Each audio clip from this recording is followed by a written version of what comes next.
الأولانية كنا بنقول هل هناك do you want English ولا عربي؟ More English? more English عشان Right, okay. We studied last week the difference between operational science and historical science. Can anyone remember what is operational science? We need quick answers so we can start the new program. What do we mean by operational science? That is the practical science that we can do in the laboratory. So under same condition, we get same results, and there is no contradiction between the Bible and the operational science.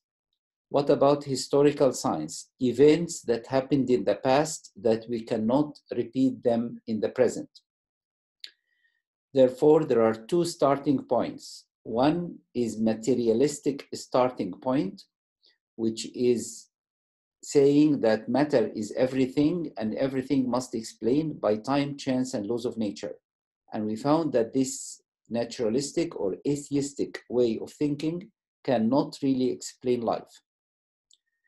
But we have a biblical starting point that God is outside time, all-powerful, all-knowing, a good God who created the whole thing from nothing.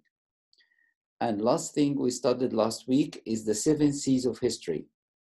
Can anybody remember them?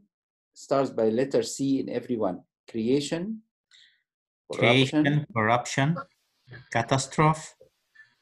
Yeah. Then confusion, yes. cross, Christ, cross. Consummation, second coming. Well done, well done. So I'll put them again on the screen. My screen is not working here, Basim. Yeah, it's here. Creation, corruption, catastrophe, confusion, Christ, cross, consummation.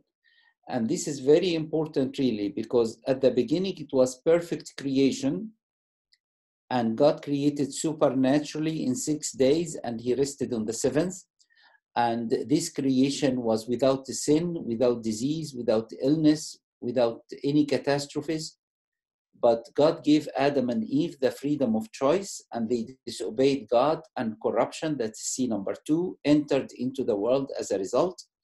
And this corruption brought sin into the world. By sin of Adam, death entered into the world, and disease and illness and all the suffering that we experience now. Then there was a big event called the catastrophe, which is the Noah's flood. And the sin of man increased to a degree that God is going to punish the sin. And he provided an ark which can take so many people, and it is suitable for taking all the animals and the birds that God kept. And Noah asked people to repent, but they refused. So the flood came in and lasted for, can we remember how long the flood was? Anybody? Around 1 year. 371? Yeah, 371 days, exactly, over 1 year. That's absolutely right. Then that has a big effect of understanding the layers of the earth, the mountains, and understanding the fossils and the history of dinosaurs and lots of other things. So we'll study that in the future in detail. After they came out of the ark, they stayed in a place called Shinar, and they built a big tower in order to worship idols. And the Lord decided to distribute the people through dividing their languages. And that's the reason that we have different groups of people. And with the distribution of language, there was a genetic drift. That means people lived in a special area with one language and started to marry from each other. And that gives characteristics of genetic characteristics of each group of people. And then Christ came over 2,000 years ago, and he went to the cross to pay the penalty of our sin, and we are awaiting his second coming. Before we leave the 7 C's, I'd like just to compare C number 1, creation, to the consummation, the second coming of Jesus. So it was a perfect world, and we read in Revelation 21 that God will create a new heaven and a new earth. Number 2, the corruption. Adam and Eve ate from the tree of knowledge of good and evil, and the Lord Jesus in number 6 was hung on a tree to pay the penalty of our curse and our sin. Number 3, the catastrophe, that God's judgment, which is a fair judgment, by the way, but God provided a way of salvation, which is the ark. We have Jesus is our ark of salvation. And this big structure, the ark, had only one door, and Jesus said, I am the door, that nobody comes to the Father except through me. And then in heaven, there will be no confusion. There will be one language and one communication. The world wants to destroy the first 4, saying creation never happened. They say we came as a result of evolution and chemical reactions. They say sin is not important. It is a relative thing between one community and the other. They refuse Noah's flood completely, and they said the Tower of Babel never happened. But this is the history in Genesis. This is historical events that happened in Genesis and recorded for us in Genesis chapter 1 to 11. So if we destroy the first 4, we destroy the history in Genesis. That will affect the other 3, the coming of Christ, the cross, and the second coming, because this is the hope in the gospel. So you see the importance of the study that we are doing now, because if we understand the basics, the foundation of the Christian faith, we'll be able to understand the logic of the death of Christ and his coming again. Right, now we discussed the starting point, the atheist starting point, which is matter is everything, time, chance, and laws of nature, right? Now we have a starting point in the Bible. We believe that the Bible is a word of God who declares what God had done in the week of creation. So we need to understand what is the biblical creation. And I like you in the future to read chapter 1 in detail and spend some time really reading it, because we need to understand what happened in each day and how God created. In first day, in the beginning, God created the heavens and earth. And he described that the earth was formless and without any life and covered by water, and the Spirit of God was hovering over the earth. And in day 1 as well, God created light. And there was evening and morning first day. Then in second day, God separated water above from water below. The simple way to explain that, the water above considered the cloud and the atmosphere, and the water below is the oceans and rivers and all of that. But there is more understanding of day 2 actually. We can dig into that in the future. In day 3, God ordered the solid land to appear because it was created in day 1. But he ordered solid land to appear, and all this group of water he called oceans. And he created the plants. So he created plants, and the plants doesn't have a soul. Plants are mainly packages of energy for humans to consume as a source of food. So when you eat a plant, you don't kill anything, because you are not taking a spirit out of a body, but you are eating a package of energy that God created to be a source of food for man, a human, and for animals and for birds. And then in day 4, God created the sun, moon, and the stars. And from that time, the light that he created in day 1 is, we don't know where is that now, but we know that the sun and the moon are the control of the cycle of the day and of the month and of the year. Then in day 5, he created all the flying creatures and all the marine animals. And in day 6, he created the creeping animals on earth and human, man and woman at the end. So that is the week of creation, and we need to understand that. We'll visit that again and again and again. But the important word I would like to understand together today is he created everything according to its kind. And this word is very, very important, because God created the head of the family. So if there are 200 types of dogs, for example, God did not create 200 dogs in day 6 of creation when he created the creeping animals. He created the wolf at the top with the genetic material, with the code of forming different types of dogs over time. And that applies for the plants, that applies for the birds, that applies for the animals. And it is very important word which was repeated 10 times in chapter 1. After their kind, after their kind, after their kind, as you can see in Genesis 1, 21 and 25. Okay, so let us try to understand this word a little bit more. This is the classification of the animal kingdom. Let me just give you an understanding of how scientists classify all creatures. We have the plant kingdom and animal kingdom, and they are two different kingdoms. So when we start with the animal kingdom, we have what we call the phylum. Phylum meaning chordate and non-chordate. What that means, the animals with a spinal cord and animals without spinal cord. And in the chordates, there are classes, and there are mammals and different things. And then you come to the family, and this is the word that we think that the kind is equivalent to the family. So as I said, God created the head of the family. And the head of the family, from it, we can have different animals coming through, but they are all in the same kind. So the cat will not be an elephant. There is an elephant group and there is cat group. The dog will not be a horse, right? So within the dog, there are different types of dogs.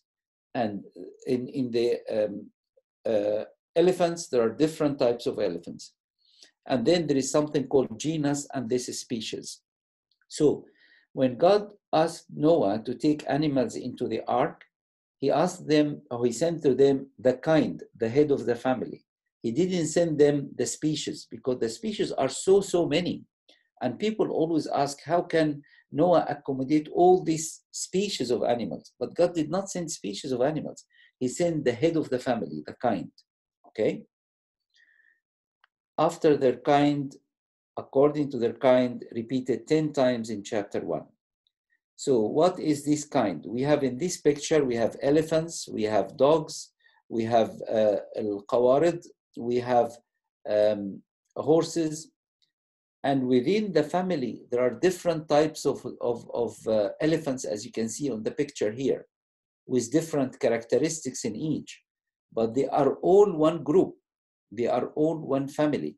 There is only one head of this family. We have the dogs, for example, the canines. There are different types, species of dogs, plenty of them, but they are all dogs. None of them is a cat. None of them is a horse. So that is the word kind, and it's a very important word to understand. So that's the dog kind. So what we have, they talk about the tree of life. That is the idea of evolution, that we started from one cell, and this cell multiplied and formed organisms, and then we became plants and animals, and in the animals we have the apes and then the humans, right? We have a different structure in the Bible. We call it creation forest, just to compare it to the word tree. But the word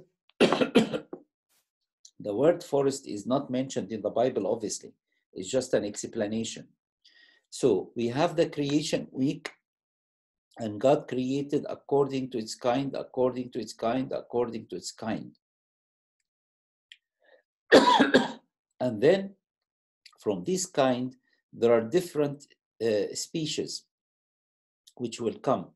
Some are many, some are less, and then to come to the level of the flood of Noah time. That's about 1600 years from the date of creation. It is 1630 years, really. So roughly 1600 years from the creation, the flood came. So the flood killed all the animals and all the birds and all the humans who are outside the ark. God kept in the ark the kind, right? from each representative, he kept for the clean animals 7, 7, and for the unclean 2, 2. So they were kept in the ark, and then they came off the ark. That's after 371 days, and they started to multiply, to increase, and some of them were extinct. And lots of animals are extinct, actually, and some animals are in danger. That's why you say the conservation, we need, if there are special fish, for example, which is about to be very little number, they say don't catch these fish, because if you do that, after some time, they will be diminished completely, extinct completely. So the creation model is God created according to its kind in the week of creation, or 6th day of creation, and he rested on the 7th. Then the flood of Noah killed all the creatures which are outside the ark, except the ones that God kept in the ark. And then they came out of the ark and they started to multiply, and some of them were extinct, some continued to the present time, where we see different kinds and different species from different animals and plants. So there are two different models, really. You hear this one a lot. So Science is... I'll let you see and watch this film, which is a lovely film about evolution. And we'll talk about evolution in detail today. And what we'll do, we'll put the observational science lens and compare the Bible position of creation and the idea of coming from chance and time and laws of nature. That is the subject of our talk today. So let us watch this film together. You hear this one a lot. Science has proven evolution, therefore evolution is true. Since evolution is true and Christians don't believe it, then Christians don't believe science and they aren't rational people. Really, let's put that claim to the test. First off, evolution in the sense that things change is evident. No rational person disputes that. Therefore, rational Christians believe it. We can observe change. But evolution in the sense that life came from non-life and then that life began to randomly generate new genetic information and over time it eventually produced humans is something entirely different and something that quite honestly doesn't hold up against science. In other words, evolution in the sense of molecules to man is not scientifically plausible and therefore should not be viewed as scientific fact. Quite honestly, it is in great opposition to science, that is, observational science, the kind of science we can test and repeat and use our 5 senses to understand. Science demonstrates that over time, living organisms lose genetic information. They don't gain it. That same science demonstrates that life doesn't arise from non-life. Hey, follow along if you would. Fact 1. There is no known observable process by which new genetic information can be added to an organism's genetic code. None. That pretty much refutes evolution right away because there's no way to go from a fish to an amphibian without adding new information, right? If living organisms cannot produce new genetic information, how can anything gradually change into something of higher intelligence or form or complexity?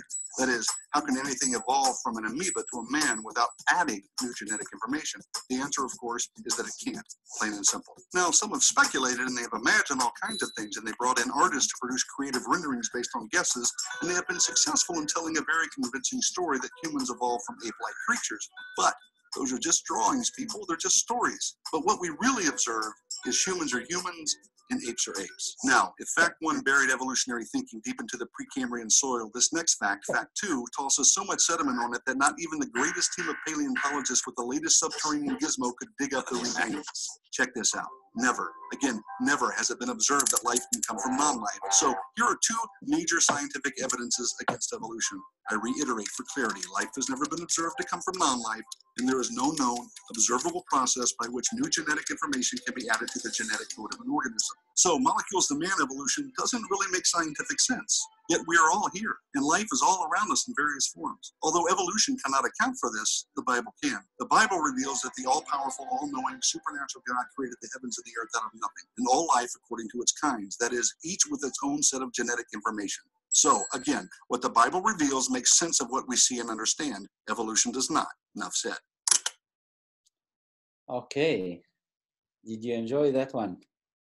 It's a very interesting film, and it tells us that in order to come from the simple to complex, you need added information.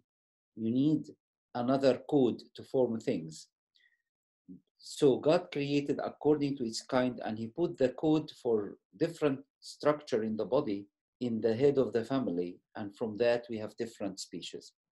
So the evolution Model 1 is from molecule to man. So we started with an amoeba, or one single cell, and this single cell became fish, and the fish became amphibians. These are creatures that can live underwater or live on the earth. And then the amphibians became reptiles, and then reptiles became birds, and then animals, and then man at the top. This is really having major scientific problems, because this amoeba, this one single cell, doesn't have a code for an eye. It doesn't have a mechanism or information to form an eye. It doesn't have information to form a lung. It doesn't have information to form a spinal cord. That means the الشوكة بتاع السمكة. تمام? It doesn't have any information to form any of the things that in the fish. The fish doesn't have information to form a skin like this, which is different from the scales on the fish. And the reptiles are completely different, cold-blooded animals. They are different. And the reptiles cannot fly, because flying needs to form wings, to form feather, to change the breathing system, to change the eating system, to have a navigation, to be able to fly from one place to another and come back. So all this needs added information. And the information comes from mind. It doesn't come from matter. So the amoeba cannot become a fish, cannot become a reptile, cannot become a bird, cannot become animal, cannot become man. That is very, very unscientific, really. So what the evolutionists say, there is a common ancestor, something which they cannot describe actually. And they say this common ancestor, some branch became plants, another branch became animals, another branch from the animals came ape, and from ape there is another branch came human, and another branch stayed as apes. So this is really an imaginary situation. It is not pure science. It is not something we can examine in the laboratory. It is not something that we think it is scientific at all. But this is what is taught in the schools and universities. Everyone, the person who made it very popular is Charles Darwin, but actually the idea of evolution was there from the Greek time. But because he described the natural selection, and we'll talk about the natural selection later on, it started to make this idea more common. So that's one model, the model of evolution. What is the model of creation? The model of creation according to its kind. The amoeba is amoeba. The fish are fish, but there are different types of fish, but they are all fish. None of them is a bird, yeah? The amphibians, that they can live in water and they can live outside on the earth because they have two different types of breathing systems. The amphibians are amphibians. The reptiles, the zawahif, are reptiles. And the birds are birds because they are created birds. You remember in day 5, God created all the flying creatures. The animals are animals, humans are humans.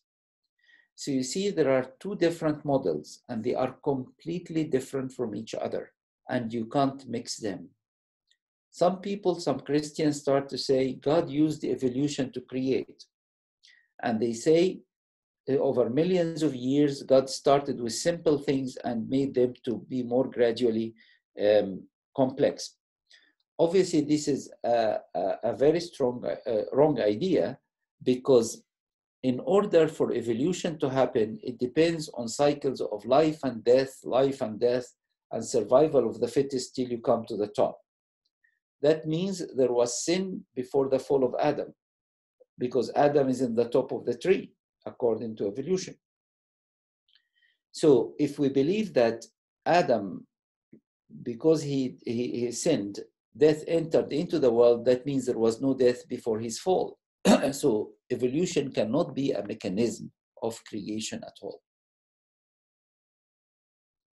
So I'd like you to understand these two different models and to understand the biblical creation, because some people think that God created a creation which is fixed. No, God created according to its kind, the head of the family. And from the head of the family, you have different branches coming out. So that's what we call the evolution tree of life. They start here with a beginning. They cannot explain this point at all. They cannot explain how the first life came about. They cannot explain how chemical reaction started to form life. They cannot explain that. And then they say from this one stem of life, it branched into different things, animals and plants and humans. And this is the present creatures that we have nowadays.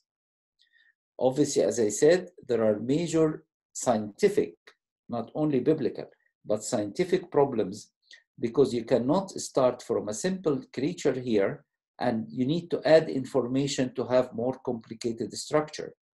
So in order to add information, you need a source of intelligence, because information doesn't come from matter. Information are coding system. So this coding system comes from a mind and power, and that is God. So it cannot happen by natural chances. So that's what we call microbe to microbiologist. From microbe, one cell, to microbiologist, that's the doctor who deals with the bacteria and analysis and things. And actually, if you look at the BBC website, and this is a very big organization in Britain, and try to find the origin of man or humans, they say we were bacteria. Can you imagine that? We were just a single cell here, and this single cell started to multiply to form us. Obviously, there is no evidence of that. Any questions? Any questions at all? No? Right, okay. Right. This scientist is called Paul Davies, and Paul Davies said, how did stupid atoms spontaneously write their own software? Nobody knows. There is no known law of physics able to create information from nothing. Paul Davies is not a Christian. He is a scientist. And he say, how can stupid atoms? He said the atoms doesn't have a brain. So he called them stupid atoms. Spontaneously, just by themselves. How can they write their own software, their own coding system? He said, nobody knows. There is no known law of physics able to create information from nothing. So the idea is we need information to have organs. We need information to form an arm. We need information to form an ear. So this information cannot be in one single cell like the one in the amoeba, right? Are we all following this or any problems? Basim, are we all okay? Yes, okay, thank you. Okay, okay. Right. Yeah.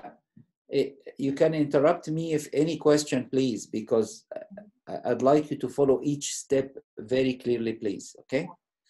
Right, so Paul Davies says that how can these stupid atoms arrange themselves spontaneously and write their own software? Nobody knows. And then he continued to say, there is no known law of physics able to create information from nothing. So we have two different models. The one at the top is the evolution tree of life. As I said, started here, and they don't know and they cannot explain how life started here, and then branched into all the creatures that we know nowadays. And we have what we call creation forest of life, that God created according to its kind, according to its kind, according to its kind, in the miraculous week of creation, the 6th day of creation.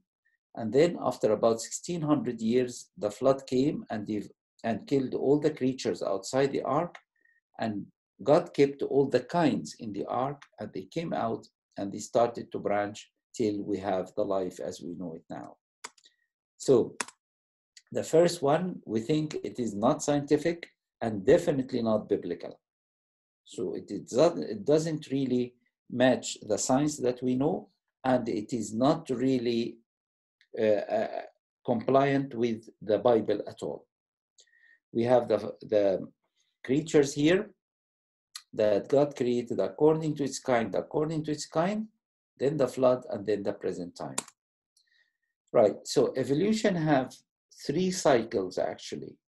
Biological evolution, that means life started from one cell and multiplied and formed us.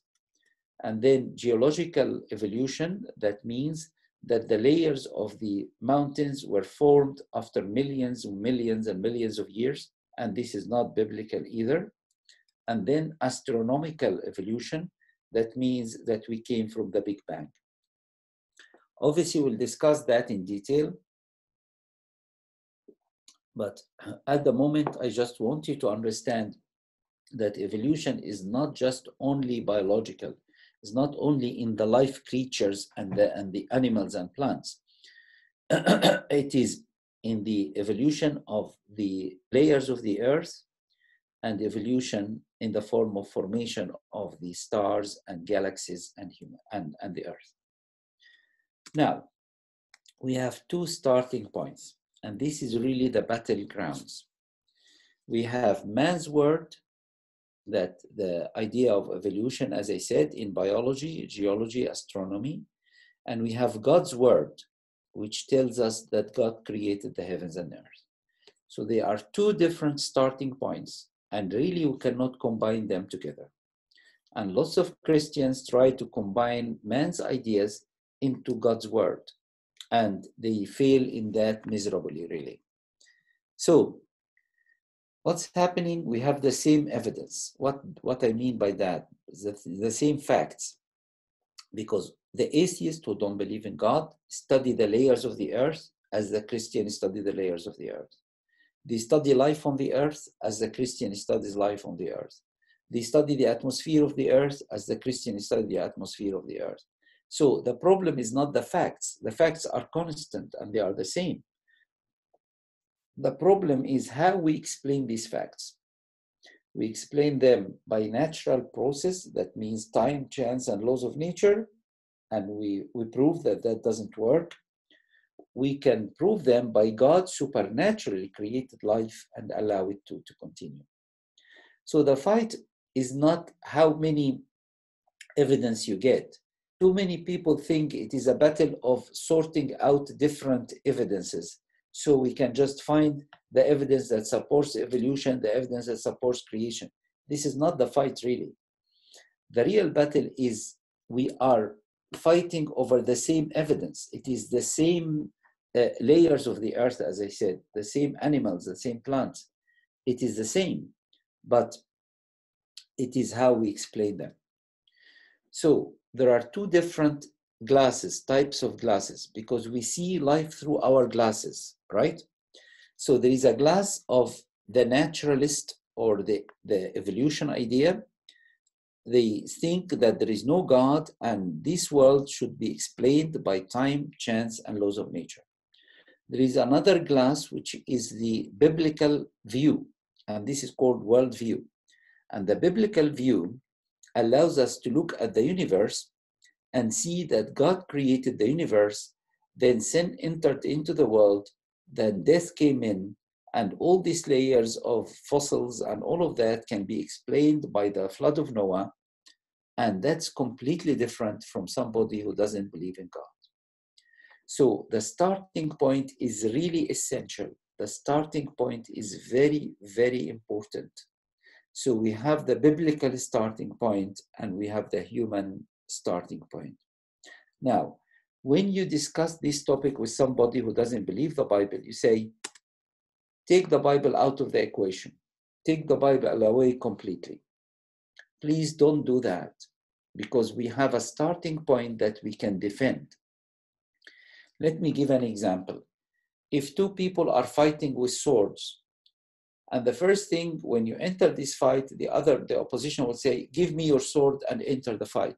Do you think that will be a sensible position to take? Obviously not. So we have a starting point. We have the Word of God. We have the Bible. And we have to use that Bible as our starting point. And we have evidence of the truth of the Bible, and I shared that with you in the first lecture. You remember the beans, the chap was putting beans to explain the number of documents that we have for different writings. And the Bible is really overwhelmingly gives us the origin, the scripture and the manuscript that proves that it is true. So don't take the Bible glasses at all. Wear these Bible glasses, and now we're going to apply the observation science on all these 5 things here, and that's our subject today. We will look at something called DNA, desoxyribonucleic acid, and I'll explain that. And then we'll see the different groups of people, and are we coming from different origins, or are we all coming from Adam and Eve? If we are coming from Adam and Eve, why do we have different shape? Why do we have different color of skin? All of that is explainable by genetics. Then we'll have different kinds, like the dog kind, and we'll understand the different animals. And we are completely, as humans, are different from animals. Then we come to the layers of the earth, and the fossils. Have that happened over millions of years, or did it happen over thousands of years with Noah's flood explaining the whole thing? Then we come to the fossils. Does the fossil need millions of years, or can it happen very quickly? So these are the areas that we are going to examine together in our lecture today. This is the people who discovered the DNA, James Watson and Francis Crick. And they discovered that in 1953. And they were both atheists, they don't believe in God. And when they discovered this, let us see what they say. Biologists must constantly keep in mind that what they see was not designed, but rather evolved. That's Francis Crick. Can you imagine this complicated molecule? This is the diagram of the molecule that they discovered. Can you imagine that he is saying that every scientist should understand that this is happening by chance? Can you imagine? All this complicated structure happens to him by chance. It doesn't happen by a creator. It is reasonable to think, he said, that Watson and Crick's bodies and brilliant minds came into existence by a blind, purposeless process of evolution. Can you think that their minds, that they have great mind, obviously, to discover this complicated structure? Can you think that their mind happened by chance? And by chance, they discover the DNA. If our mind is formed by chance, how can I trust this mind to be able to give any proper judgment? It's impossible, really. So for our mind, it means that it is programmed, it is designed, it is complicated. And by this mind that God created, we can examine his creation and find out something like the DNA. I'll let you see this film about the DNA. And by the way, if you want me to repeat the film, let me know that so I can repeat it, because sometimes it's just too fast. But it is very interesting to understand the DNA, and I'll explain it again and again. And after the film, we'll take a 5 minutes break, and then we'll continue, okay?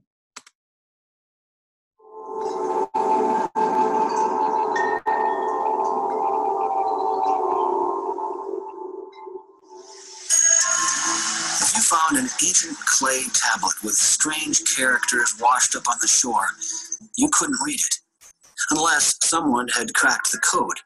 But you'd still know the letters represented a language, even if you didn't know anything else about the author or his civilization. Language is recognizable, even if you can't read it. Take Morse code. It has 3 basic parts: dots, dashes, and spaces. These 3 simple parts are combined to represent letters. There are 26 letters in the English language, which are combined to form over 400,000 words. Those words can, of course, be combined into an infinite number of sequences or sentences. There is evidence that DNA represents a language. 4 basic units, called nucleotides, combine into a code for 20 amino acids.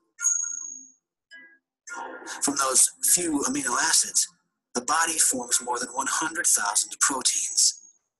Even if you can't read DNA, it still has all the hallmarks of language, a language that biologists are just now beginning to crack.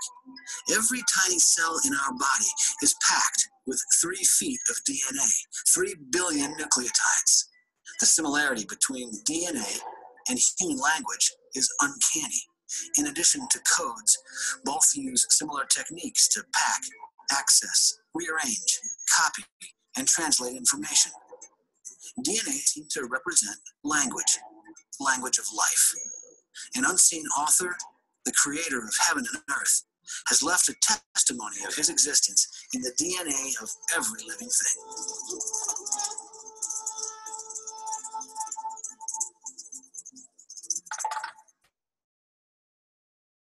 Right, I hope you enjoy this film. The film says the DNA is like a language. Yeah, the DNA is a complicated structure, but let us remember that it is like a language. What is the language is formed of? It's formed of different letters.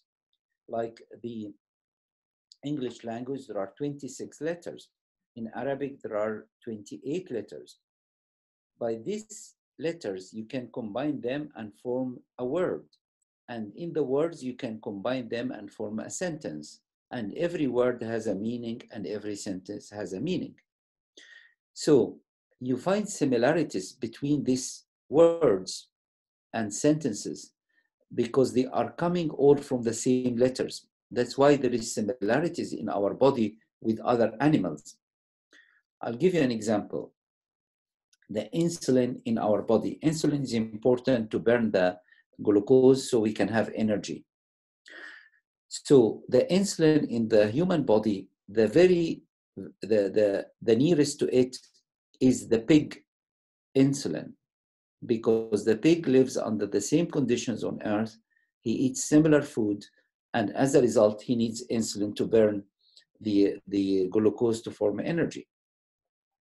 So the nearest insulin to the humans is the pig insulin. That doesn't mean we share a common ancestor. It doesn't mean we are cousins. It doesn't mean we are one family. We are different, but God the Creator used the same building blocks to be able to give us different functions in our body. And because we have similar functions, we have similar structure. It doesn't mean we came from each other, but it means that there is a designer who did all of that. Bill Gates said about the DNA is like a software program, but far, far more advanced than any software we have ever created. Bill Gates created massive number of program softwares. And can you imagine our life without computers? Really, it would be completely different. First of all, we can't make this call on the Zoom now, and I am here in Scotland and you are in Montreal, and we are able to talk to each other and see each other. That is great. That's because there are softwares and there are computers who are able to do that. These computers didn't come about by chance, time, and laws of nature. It came about because there are intelligent engineers who designed this. So our body is much more complicated. The DNA, the building block of information, Bill Gates, who understands softwares and who understands very well the complicated structure of the programs, he said, DNA is like a software program, but far, far more advanced than any software we have ever created. So, do you think that the software came by time, chance, and laws of nature? No, it came by intelligent designer. Our body is made and much more complicated than DNA. Therefore, it must be more. It must come from an intelligence. I'll finish with this slide, as I said, and we'll take a 5 minutes break. Chimps and humans share 98% of the same DNA. The percentage is less than that, but let us accept 98, that's not a problem. That doesn't mean at all that we came from we are cousins, or we came from common ancestor. Let me put these letters in front of you. Godisnowhere.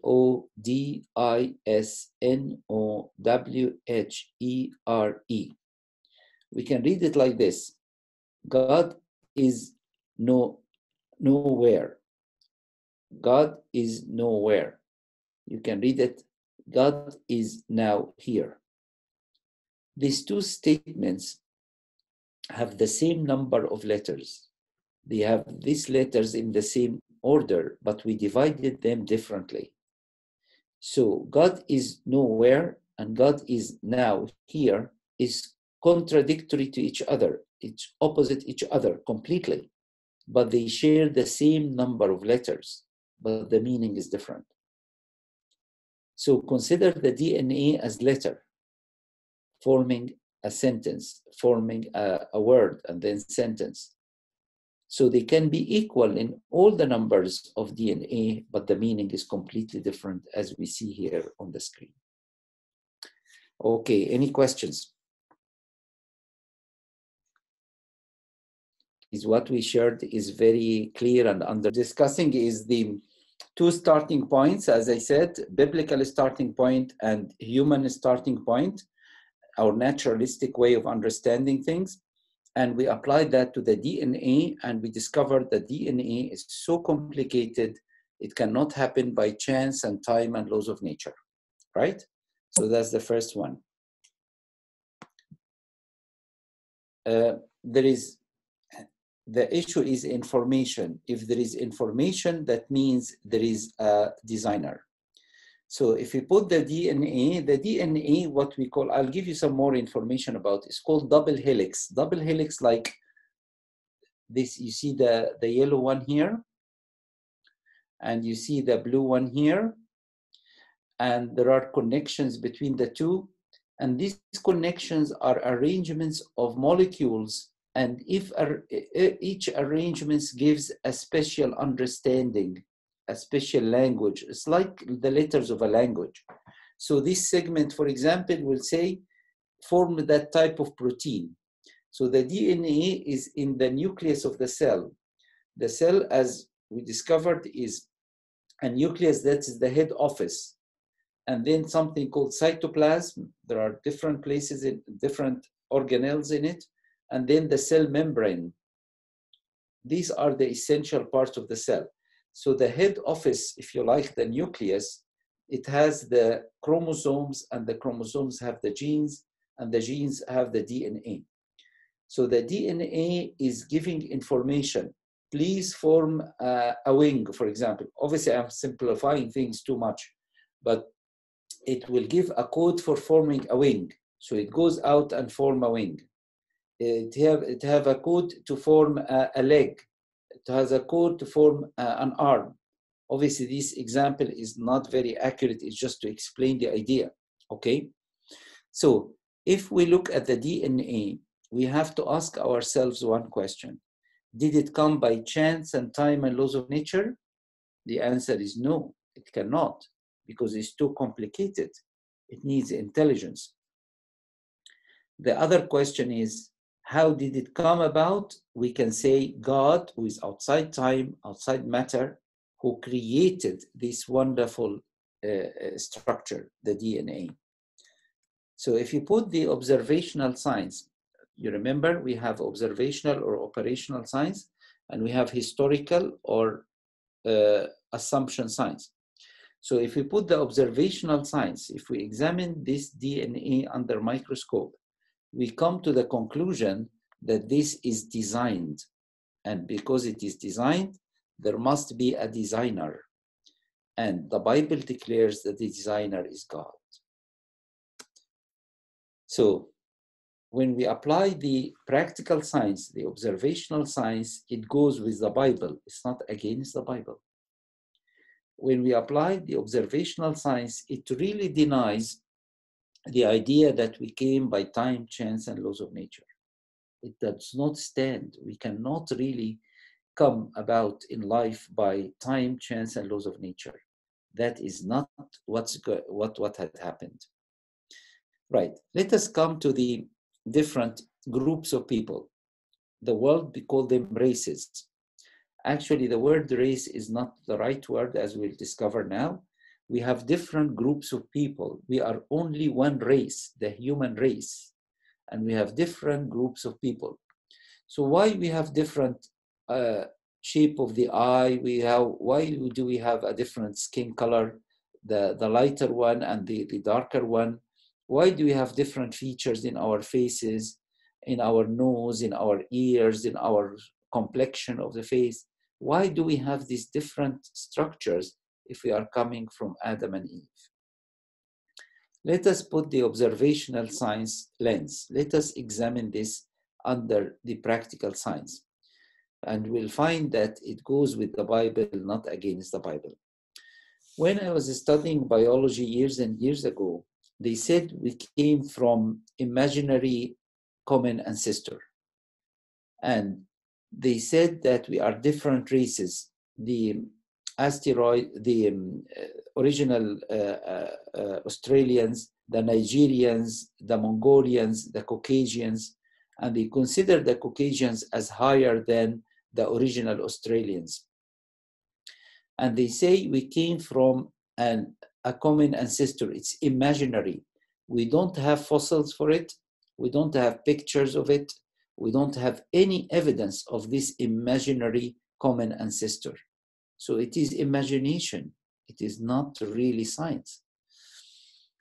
So because they said we came from imaginary common ancestor, we put the grandmother. So that's the grandfather and the grandmother. Obviously, we are joking about this.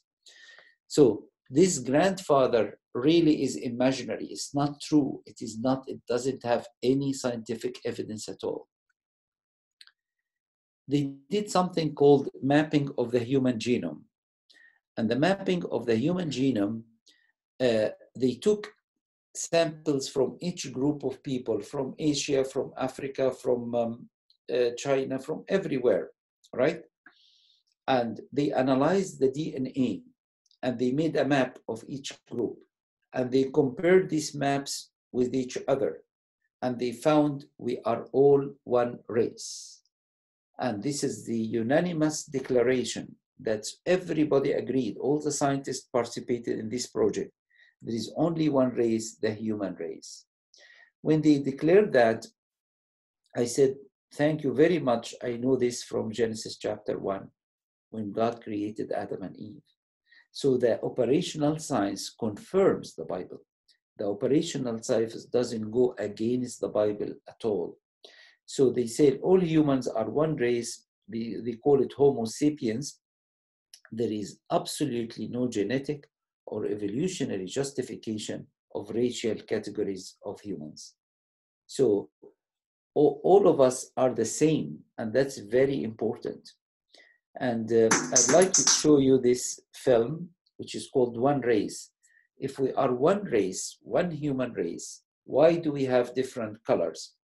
Let me explain this before you watch the film so you understand it better.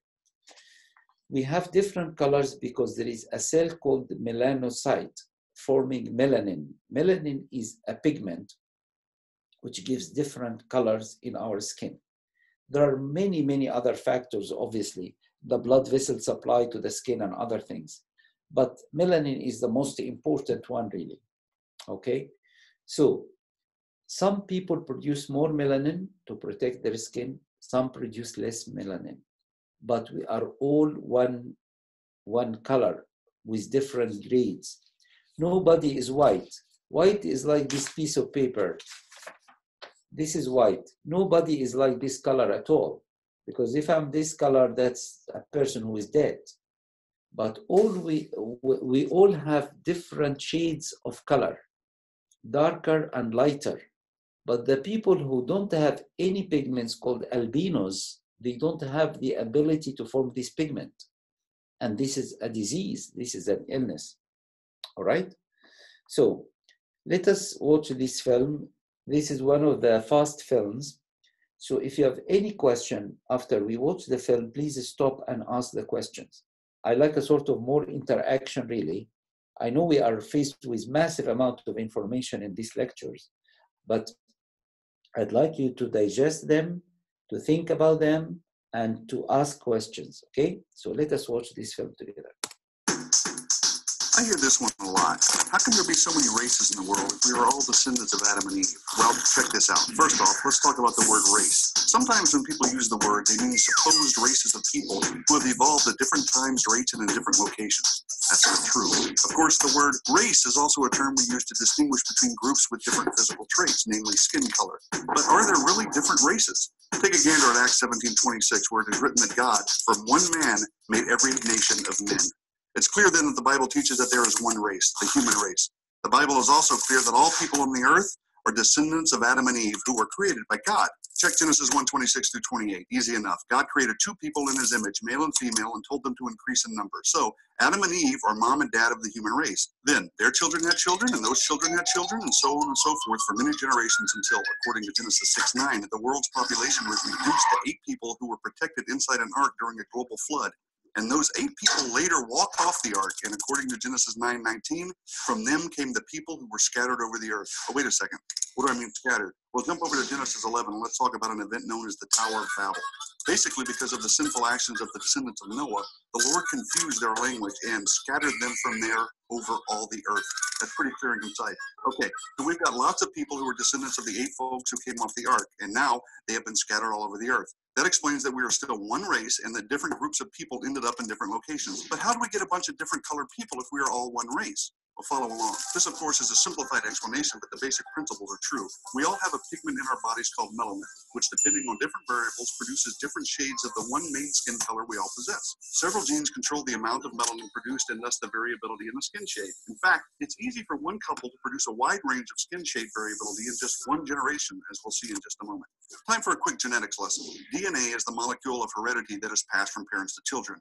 A child inherits 23 chromosomes from each parent. Each chromosome pair contains hundreds of genes, which regulate the physical development of the child. However, to illustrate basic genetic principles pertaining to the topic, we'll just talk about 2 genes, the genes that control the production of melanin. So let capital A and capital B symbolize versions of the gene that code for large amounts of melanin, while little a and little b code for small amounts. Got it? Easy. Check this out. Take a look at the upper left. Let's say dad contributes capital A, capital B genes, and mom contributes capital A, capital B genes as well. Together, they will produce a child with capital A, capital B, and capital B. This is a kid with a lot of melanin, and thus he will have very dark skin. Easy to see. Here's the big point, though. Let's say dad contributes capital A, capital B, and mom contributes little a and little b. Well, the child's skin will be middle brown shade, the combination of capital A, little a, and capital B, little b, which, by the way, represents a majority of the world's population. Not only that, but if each parent is capital A, capital B, little b, the combinations that could be produced in their children could result in a very wide range of skin shades in just one generation. So, since Adam and Eve were the first people ever, it makes sense to conclude that God placed in them a combination of genes that could produce all different shades of skin we see. Those same combinations would be present in Noah and the 7 other people who boarded the ark. And because God dispersed people at the Tower of Babel, he dispersed the population, thereby isolating gene pools in the different people groups. Over time, different cultures formed in different locations with certain features like skin shade becoming predominant. And here we are today. And since we all go back to Noah and his family, it makes sense that we are all different shades of brown. One race, multiple people groups, just like the Bible teaches. Simplified for sure, but enough said. Right. I hope again you enjoyed watching this film. Now, do we understand the idea of the skin color, how it came about? Through genetic information that comes from the father and the mother. And if we are getting the capital A, capital B from the father and capital A, capital B from the mother, that means it is darker skin formation. If it is capital A, small a, capital B, small a, it is medium color. If it is small a, small b, that means lighter color. So we are all the same group of people. We are all one race, but with different shades of skin color. Why there is a special group of people having darker skin and other lighter skin? depending when they were distributed from the Tower of Babel and they went to the different places of the earth, and depending on the conditions they lived under. If you live under a massive or condensed sun rays, you need to protect your skin, so you need more melanin. And that is what happened with people living in darker skin, living in places where the sun is shining and very severe. People living in area which there is less sun rays, they have a lighter skin color. Is that clear, everybody? Okay, right. Question. So this melanin is yeah. in our blood or in our skin? So say it again, because it's the line is. This product is in our skin or in our blood? In our skin, in our cells, the skin cell, the skin cells. It's called melanocyte, which produces melanin. Melanin is the pigment which gives the color, but the cell that produces this pigment is called melanocyte. Yeah, good question. Any other questions? Right. So when we apply, yeah, go ahead, Joyce. Yeah. Any other question? Yeah, sorry. And this is the same thing for the eyes, like, and for the nose, for the African, and for the Far East. It also applies. Okay. Yeah, it applies to all other features. That's right. The eyes, there is a different structure, but yes, it's all the same idea. We use the skin color as an example, but that applies to our height, for example, how tall we should be. Some people are short, some people are tall, because there is a gene which determines how high we should grow. Our shape of the nose, our lips, our features of the face, our hair, our ears, all our features are genetically determined, yes. But all of this genetic pool, all this information was in Adam and Eve. So with differentiation and concentration of the genes in different areas, we have different shape of people. But they are all 46 chromosomes, all humans, right? So the practical science or the operational science proves the Bible, matches what the Bible teaches. It's not against what the Bible teaches. Good. Okay, Any I have a question, please. This is Soha. Yeah, Soha, yeah. Yeah, so the different colors and different shapes of features of humans, they started to appear after the dispersion of them, like after Babel, or from the beginning, like since Adam and Eve, they were different? Mm-hmm. That's a very good question again. Yeah, it is since Adam and Eve, and with the generation, the next generation after Adam and Eve, they have different combination of genes, right? So they have different shapes, but the differentiation between the shapes completely happened after the Tower of Babel. Like if you look at the Chinese and Japanese, compare them to the Middle East character, compared to the Caucasians, to the Europeans, you find they are different groups. The grouping happened after the Tower of Babel, but the changes happened from the first generation after Adam. So Adam's children, they were not all the same. They have different combinations. And because of the different combination, they have different characteristics, right? And because they have different characteristics, they lived in one particular area, then when they spread, there was a concentration of genes because they married into each other. So there will be concentration of genes in each group. That's called genetic drift. So they are concentrating the characteristics in one particular area. But people immigrate and You find some Americans, for example, married a Chinese. You find the children are a combination of both. Yeah? Yeah. So the change happened, as you said, after, in the first generation of Adam. The big groups became more characteristics after the Tower of Babel. Yeah. Okay. And question. Another question. I didn't get what the atheist means about when they say different races. What do they mean by that? Like, how did they came to be different races? You are right. Yeah, they can't explain it fully, actually. They think that man appeared in Africa, and others believe that man appeared in South Asia, right? And they said that's 120,000 years, and others believe it is 70,000 years. They can't explain the races because they think we came from a common ancestor and we branching and sub-branching, but we are all humans. Why we are different? They can't explain that, actually. And they have another problem, how the female was formed. Why there is male and female? They can't explain that either. Oh, okay. So they come with different theories, but all these theories are not solid.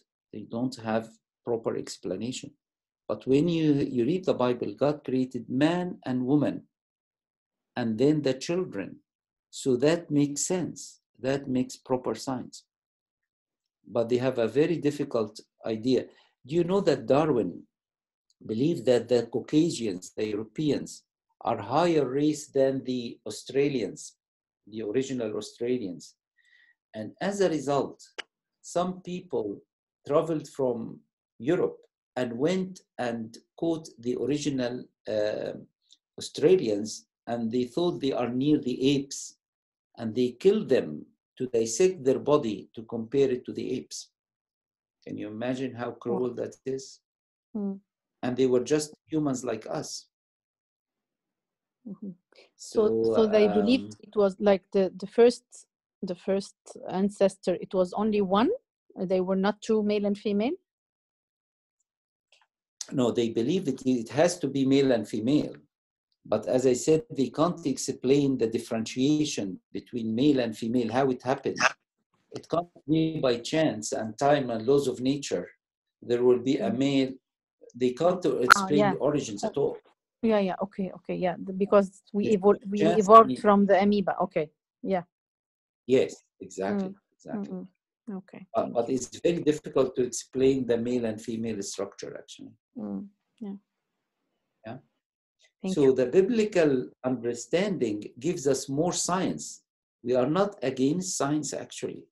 If you think about the practical science, the operational science, you find that the Bible, the operational science is matching the Bible more than any other assumptions.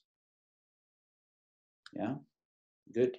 Any other questions? Carnegie, I have a question. I can't completely understand what do you mean by that in Adam and Eve, that they have the pool of all genetics that came after for their generations.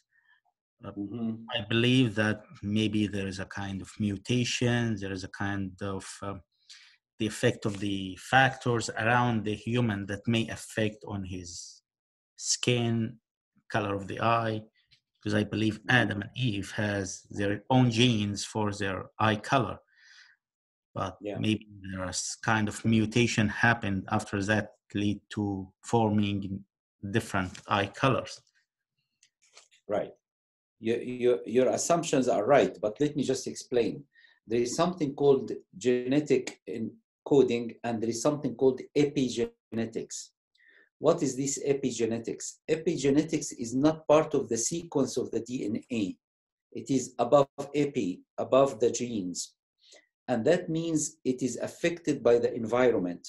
Like when there is a famine, you find that the babies are born, they are small. When there is plenty, the babies are born are well nourished. So that is, but they are babies, they are humans, yeah? So they get the genetic material from their parents, but the epigenetics is affected by the environment. Yes, after Adam and Eve fell in sin, the copies of their children were there are mutations and there are things that happened. So like the color of the eye, for example, it is a mutation to form the blue eye, right? Exactly. It is but the thing is, they have the structure of the eye was formed by the genetic pool from the father and mother. So the essentials of our body, the structure of our body, came from Adam and Eve and all the genetic pool in them. But there is well added two factors. The mutations made a change, right? And why sometimes we have babies with Down syndromes and things, this is a mutation.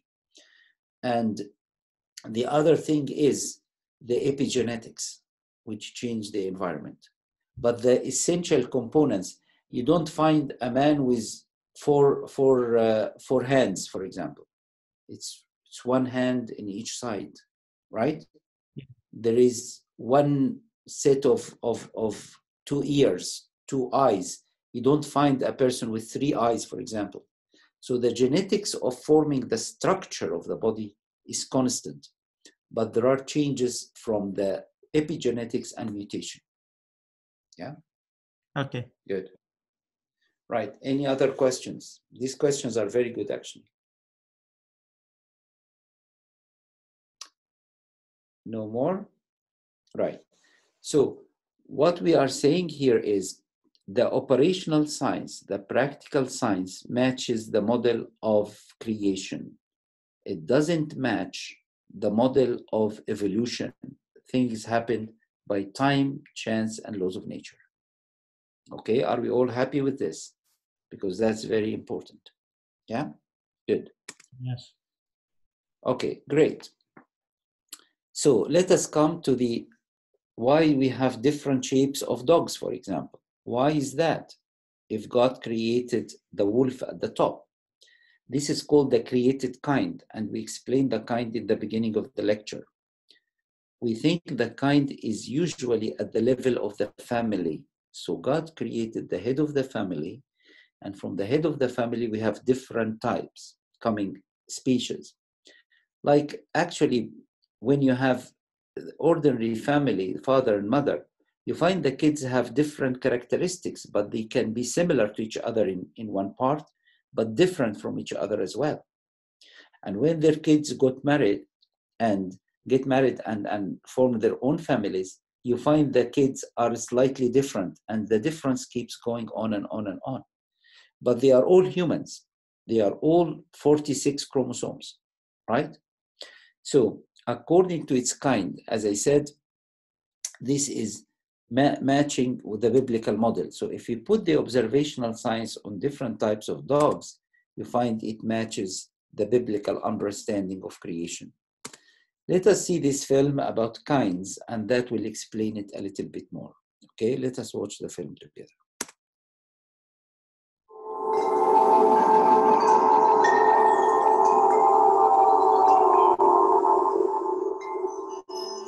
The universe displays incredible variety.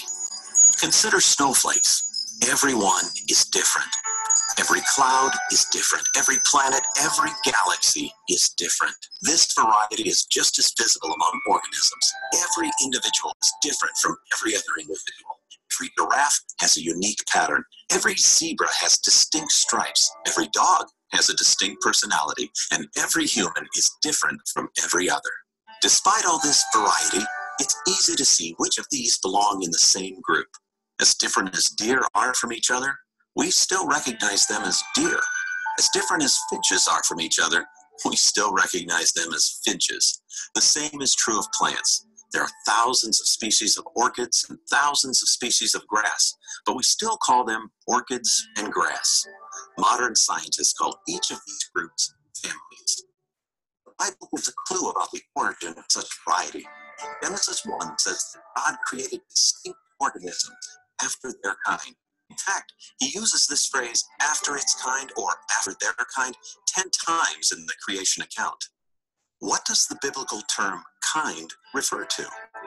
It is possible that in most instances, these kinds are the groups of similar species that scientists recognize today as families.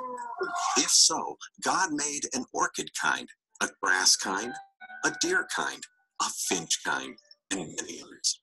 Within these kinds, he placed potential for amazing variety.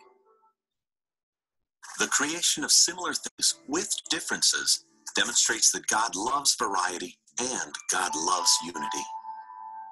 The best explanation for this is God's very nature. God the Father, God the Son, and God the Holy Spirit, 3 persons in one, loves both diversity and unity.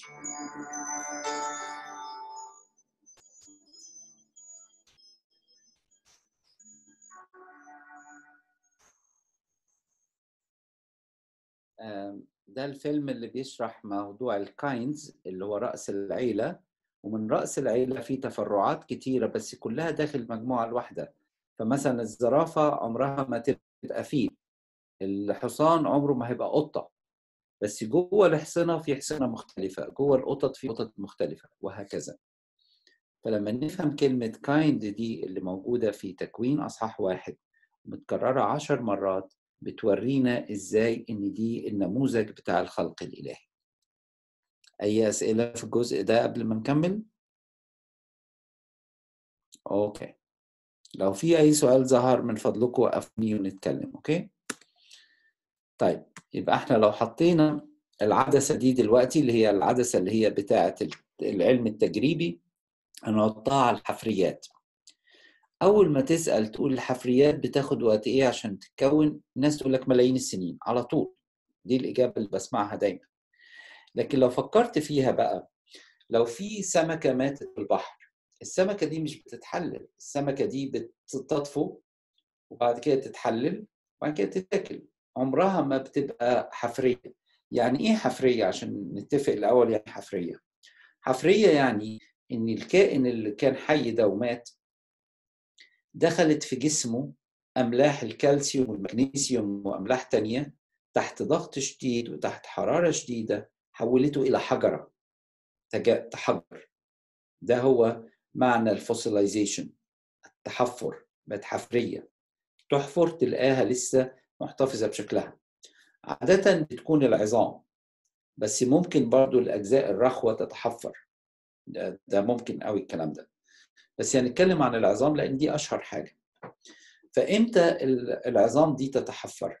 تتحفر لو إنها بعد ما ماتت تدفن دفن سريع، لازم تتعزل عن الهواء، لأن لو في هواء هتتحلل، فلازم تتعزل عن الهواء، فلازم يبقى في الدفن السريع. وده برضو يحصل كمان بالماموث مثلا لما في القطب الشمالي لو في تلج كتير قوي تتجمد وتفضل موجودة، بس لازم تفصلها عن الأكسجين السائل اللي موجود في الهواء. أقصد موجود مش سائل، يعني سائل أقصد الأكسجين الموجود في الهواء، مش في صورة سائلة طبعا.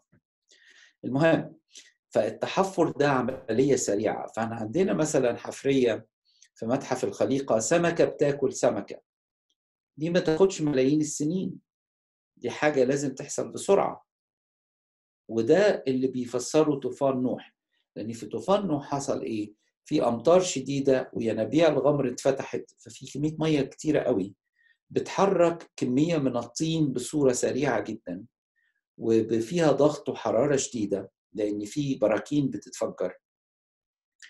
فالكائنات اللي هي خارج الفلك لما تتخبط بكمية طينة شديدة قوي بتموت وتنعزل عن الأكسجين، وبتكون النتيجة إن الأملاح الشديدة اللي موجودة في الجبال اللي بتدوب دي بتدخل جوه العظام وتحفرها. فده مفهومنا عن التحفر، وده يتماشى مع فكر الكتاب المقدس ومع فكر طوفان نوح. طبعا الناس الملحدين مش بيؤمنوا بطوفان نوح خالص، يقول لك إنه ما حصلش، أو بعض حتى المؤمنين للأسف بيقولوا إنه هو طوفان محلي مش عالمي. لما هندرس الطوفان هندرس الأمور دي بالتفصيل، بس طبعا الكتاب المقدس بيصف إنه طوفان شامل عالمي غطى الكرة الأرضية كلها. فلما نحط عدسة العلم التشغيلي على الحفريات إنها تتماشى مع الكتاب المقدس، بفهمنا لطوفان نوح. ده فيلم عن الحفريات هنتفرج عليه عشان يوضح لنا الأمور دي أكتر. أوكي؟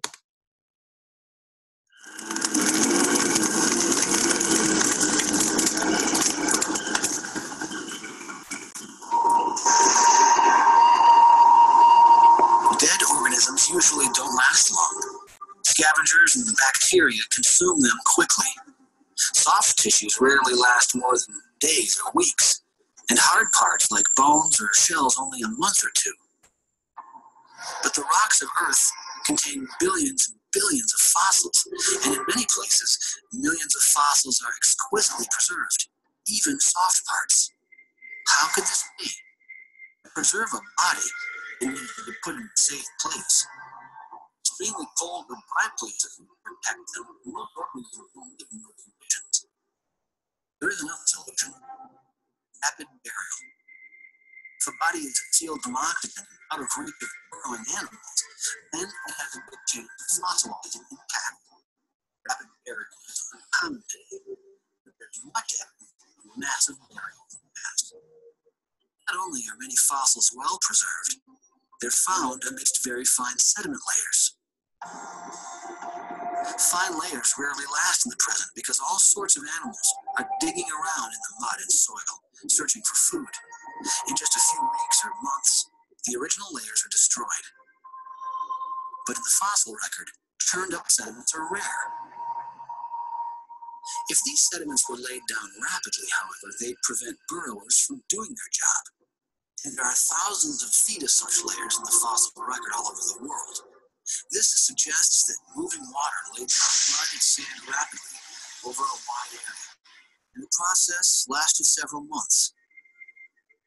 A year-long global flood, as described in the Bible, is the best explanation we know for the well-preserved fossils and fine layering throughout the rocks of the earth.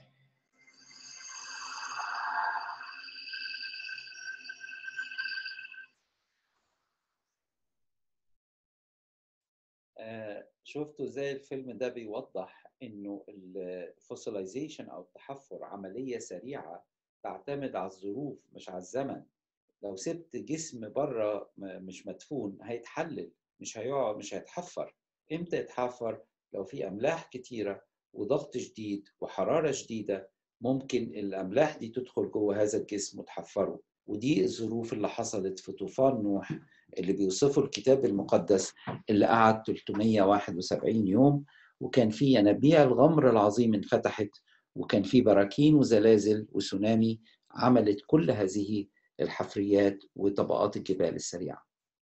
طبعا هنتكلم عن الأمور دي أكتر لما هنتكلم عن الجيولوجيا وطوفان نوح، لكن ده إحنا بس في المحاضرة دي بنشوف إن لما بنحط العلم التجريبي على النموذج اللي بيقوله الكتاب المقدس عن الخلق، بنجد إنه ينطبق ويتماشى مع العلم التشغيلي. أي سؤال في الجزء ده يا أحبة؟ question. هلا can we have fossils؟ أنا في أعمل can I do now at home a fossil؟ Right, okay, yes. ممكن لا ما تقدريش تعملي فصل في المعمل، تمام؟ ممكن لو حطيتي ظروف انك يبقى عندك كائن وتدفن بسرعة، تمام؟ وتحطي املاح شديدة وبتاع ده وحرارة شديدة، تقدري. اليابانيين عملوا حاجة، بس هي يعني جابوا عظمة وحطوها في املاح شديدة جدا وحرارة شديدة، اتحفرت بعد أسابيع. فلازم يكون الكائن ميت، يعني ما تقدرش تجيبي كائن حي وتحفريه، ما ينفعش. لكن لو جبتي عظمة لكائن مات وحطيتيها في أملاح شديدة وفي ضغط شديد وحرارة شديدة، تقدري تعملي فصل. يس، وده اتعملت في خلال أسابيع، وده يبين إنها ما تحتاجش ملايين السنين. So it contradicts إنه it's a million years. So it contradicts. طبعا. Okay. بس أنا I used to think. Sorry. قولي تاني. أنا used to think إنه الوقت how will they know it's a million year؟ لأنه الأرض عمرها ملايين السنين، ولخبطوا هن بين مثلا سنتي عمرها مليون يير، يقولوا لا الأرض عمرها مليون يير. That's what I always used to think. That they were coming. How? Okay. Yeah. When we'll discuss the idea of million years, it started in geology before it came to biology, actually. Where this is something called uniformitarian. Uniformitarian means the same change that's happening now, they assume it happened in the past. So let me explain that for you because it's an important point. If you look at the map and you look at the North America, South America, and Europe and Africa, you feel that you can combine them together. And that is right. This is called tectonic plates. They can come together like this, okay? And what's happening is that tectonic plates are moving very slowly now. So if you say the distance between Europe and America is 5,000 miles, for example, and we are moving 5 centimeters in a year, that means it takes millions of years for them to dismantle together and form the two continents, yeah? Right. And that's called uniformitarian. We believe in something called catastrophic geology, a geologia الكارثية. معناها إيه? What it means? It means because of the fountains of the deep were open, it broke the tectonic plates very rapidly in the year of the flood. And then it goes very slowly after that. So when we understand the geology of the flood, we will find that there is no need for the millions of years in the history of the earth at all. And that's completely different from the teaching that we all had in our schools. And if we go for any higher studies or anything, it will be all against what we are teaching now. Because they say they have proof. Because they say they have proof that it's million years. So no, there is no proof. It is an assumption. There is no proof. And we'll talk about the measurement of the radioactive isotopes, the carbon-14 and the potassium argon and all of that. We'll talk about all these issues in detail. So there is no proof at all of millions of years. It is based on the assumption that we are using the uniformitarian. Uniformitarian meaning the same rate of change is constant. But we believe, like when the tsunami happened in Southeast Asia, some islands moved within hours. So it depends on the force that moves these tectonic plates. It is not the time. It is the force that changes that. Like the fossilization, it doesn't depend on time. It depends on the force of minerals and temperature and pressure. Because if you leave the time will allow the organism to decay. It's not going to fossilize. So this is completely different from all what we have learned all our life. And that's why I want you please to go back and listen to the lecture. I'll send the slides to Assis Bassem, and he will put it very quickly actually, and just think about it again in a different way. Because that's a completely different way of thinking from all what we have learned all our life. Yes, exactly. It's totally different. So it's a new way of thinking. Exactly, exactly. But it is new way of thinking based on facts. We are not just imagining things. And the Bible, of course. And the thing is, we are applying the principles of operational science. Fossilization is a process that we can examine. As I said, the Japanese can do a fossil in the lab, but after an organism dies, they take a bone and put it in high pressure and temperature and minerals. It became fossilized, yes. Okay. So what we are studying from the Bible and the operational science that we agree upon is matching together nicely. Okay. So the earth is not true. It's not a million years, the earth. How old is the earth? No, there is no earth. Yeah, the Bible tells us that God created the heavens and earth in day 1 and created Adam in day 6. And from the genealogy in the Bible, that is the descendants of Adam in chapter 5 and 10 and 11 in Genesis, you find it is thousands of years, not millions of years. From Abraham to Christ is about 2,000 years. And we believe from Adam to Abraham about 2,000 years. And there is 2,000 years and 2019 now. So another 2,000 years. So that means 7,000 years. That's the human and the creation of the universe. Of course, that is the atheist group don't believe any word that I said, but this is the history of the genealogy of the Bible. Okay. And the genealogy of the Bible is very unique. And of course, Dr. Bassem will give you more details on that later on when he gives his lectures. It is unique because it is attached to an age. So they say this man had his son when he was 130 years old, and he lived some 500 years or whatever after that. So it's all calculated with years. It's not just the names of the family. So the earth is not that old. And then we come to what about the petrol, and what about the al-fahm, coal? We have explanation for that very easy. You can make petrol in the laboratory actually, but it is more expensive to make it. So it doesn't need millions of years. So we'll come to the millions of years in full lecture, explaining how it developed in the mind of people and what is the evidence against millions of years. As I said, ناجي أنا عندي سؤال. تفضل. هو برضه فكرة millions of years في الكتاب المقدس مش واضحة الفترة الزمنية ما بين خلق الله للإنسان والفترة اللي عاشها الإنسان في جنة عدن لحد لحظة السقوط. هل ممكن هذه الفترة تكون فترة طويلة؟ الكتاب يعني ما ذكرش حاجة عنها. ممكن تكون ملايين. بالظبط، هو مش مسجل حاجة عنها، بس عايز أقول لك حاجة، مش ممكن تكون ملايين السنين. ليه؟ لأن لو ملايين السنين كان آدم وحواء خلفوا في الجنة، لأن الرب قال لهم اسمروا واكسروا واملأوا الأرض في أصحاح 1. تمام؟ فما نقدرش نقول إنهم عاشوا ملايين السنين بين بعد أسبوع الخلق لحد السقوط. يعني صعب قوي إحنا نحشر ملايين السنين في الفترة دي. هو الكتاب كمان بيذكر إن آدم مات وعنده 900 سنة أو 900 وحاجة. 930 بالظبط. فده واضح إنه ما هواش عاش ملايين السنين. ده طبعا إجابة مظبوطة. أعتقد عمر آدم ابتدى من يوم الأرض ولا من يوم خلقه؟ من يوم خلقه، والخلقه حصل بعد 6 أيام من خلق الأرض.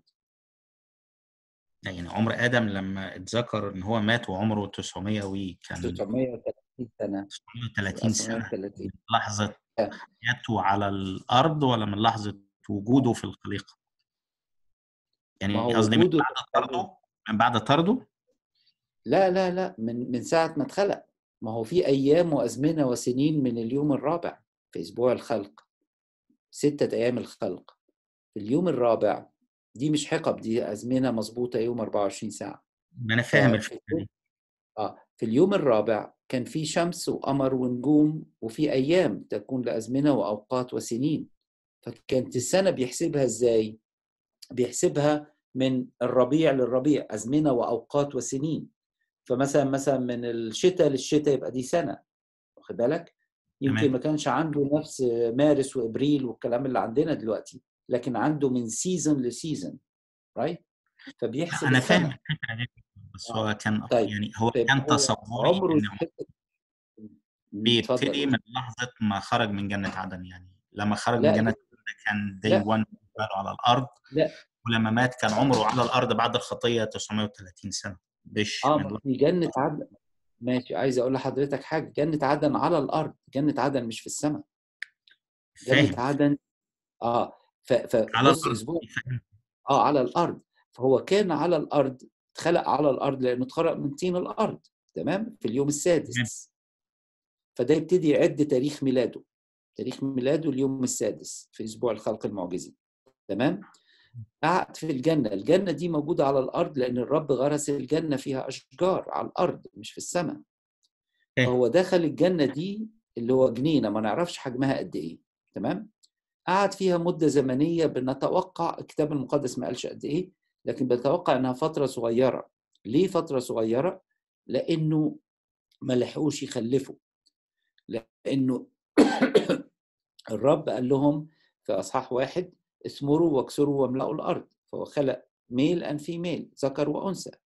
فكان الفترة اللي قعدوها في الجنة ما بنعتقدش إنها طويلة، الكتاب المقدس ما قالش قد إيه، بس مش طويلة. بس عمر آدم يتحسب من يوم ما ابتدى يتنفس، من يوم ما كان عنده حياة، مش من ساعة ما خرج من الجنة. لأنه وهو في الجنة كان في أيام وأوقات وسنين، لأن الشمس شغالة صح من يوم الرابع. تمام. فتاريخ آدم من عمره من ساعة ما الرب خلقه، ده دي 1. خلقه كامل طبعا، واخد بالك، ما عداش بمرحلة إنه يبقى جنين وبعدين infant وبعدين child وبعدين teenager وبعدين adult، ما عداش بالمراحل دي. دي 1 كان هو كامل، وحواء كانت كاملة. بس ده تاريخ شهادة ميلادهم، ده اليوم اللي نحسب منه تاريخ ميلادهم. وبعدين قعدوا في الجنة فترة ما بنعتقدش إنها طويلة، ما نقدرش نحط ملايين السنين فيها anyway.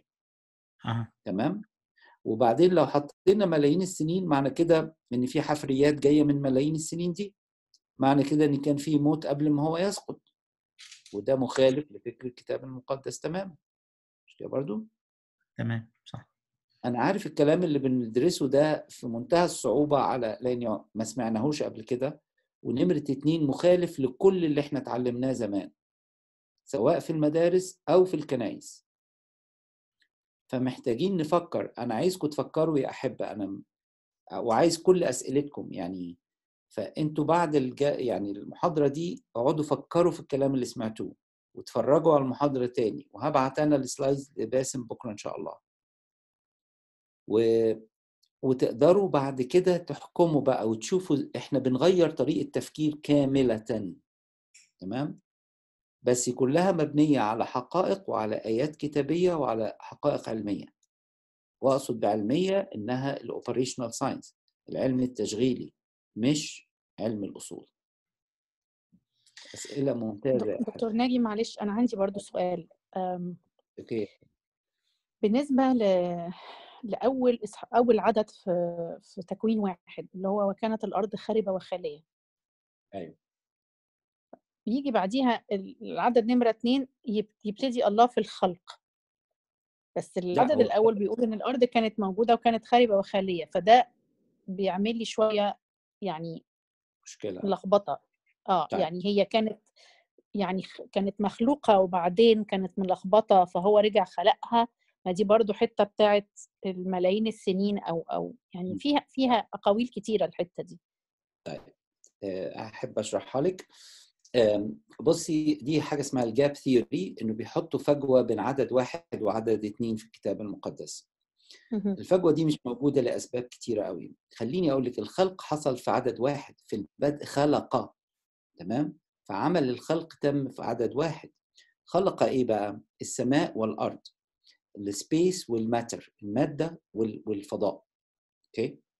وبعدين وكانت، والواو تعني العطف ولا تعني التتابع، مش ثم أصبحت الأرض خاربة وخالية، لكن بيوصف لي حال الأرض في يوم واحد. فحال الأرض في يوم واحد إنها خاربة وخالية. يعني إيه خاربة؟ خاربة مش معناها خرابة. خاربة اسمها void and empty، يعني ما فيهاش حياة وما فيهاش كائنات، لأن الحياة ابتدت في اليوم الخامس. تقدري تقولي في اليوم الثالث لما الرب خلق النباتات، بس الحياة اللي هي الحيوانية بدأت في اليوم الخامس. بس خلينا نقول اليوم الأول فيه إيه؟ اليوم الأول الرب خلق السماء والأرض اللي هو المادة والفضاء، وخلق النور. ده كله حصل في اليوم الأول. ليه بقى؟ لأنه وكانت الواو اللي هي الفاف، وطبعا الدكتور باسم يشرح لكم الكلام ده أكتر، دي تعني الوصف ولا تعني التتابع، مش ثم أصبحت الأرض خاربة وخاوية. فما أقدرش أحط ملايين السنين دي في المنطقة دي. الرب ما خلقش الأرض عشان تبقى خاربة. اصبري 5-6 أيام وهتبقى مليانة وفيها حياة. يعني في آية في إشعياء لم يخلقها للخراب، وده صح، لكن بيوصف لك الأحداث زي ما بتكوني بتبني بيت. اليوم الأولاني الأرض يعني مش ممهدة، اصبري بعد شهر مثلا البيت هيتبني. الو الو يس انا شايف ان باسم يا حاطط دكتور ناجي، حاجات. انا بس بحاول اجيب لكم النص عشان موضوع الخاربة وخالية. احنا اتكلمنا فيها قبل كده يا باسم. طبعا. تمام. وطبعا الدكتور باسم هيديكم محاضرات اثناء الكريسماس، بعد الكريسماس بقى، لان انا هكون في مصر فالتوقيت مش هيسمح ان احنا نعمل محاضرات، فهيشرح لكم الكلام ده بتفصيل شديد جدا جدا. بس التعبير البسيط اللي بقوله لك دلوقتي يسوع انه الارض خاربه مش معناها انها خرابه، خاليه يعني ما فيهاش حياه، وبعدين هتبصي تلاقي بعد 6 ايام الحكايه تبقى مليانه حياه ومليانه. اتفضل يا باسم. يعني انا ممكن بسرعه كده، عشان طبعا الحته دي دايما بتخلي الناس طبعا اعتمدت عليها فكره الجاب ثيوري، فتعالوا نبص عليها ببساطه كده. ده النص، هو كانت الارض خاربه وخاليه.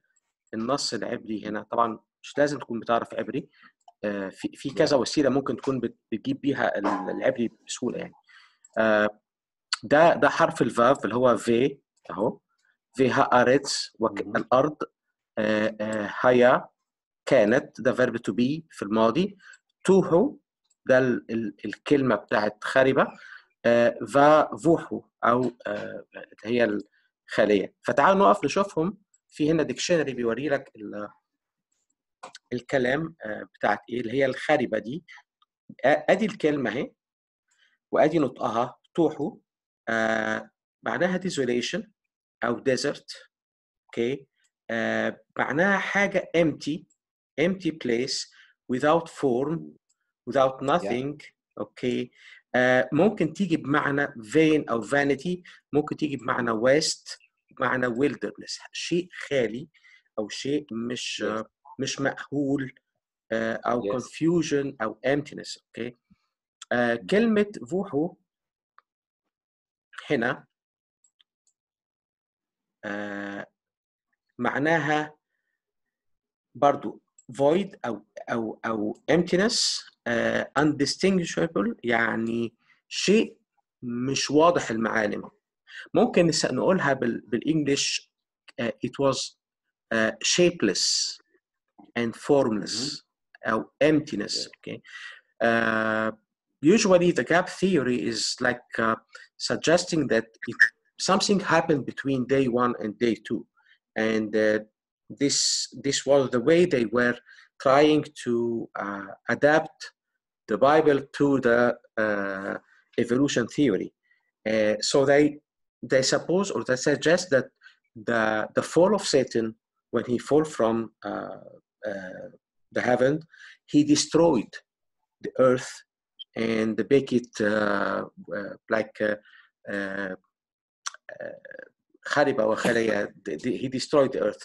So after millions of years, God renovated or recreated the earth another time.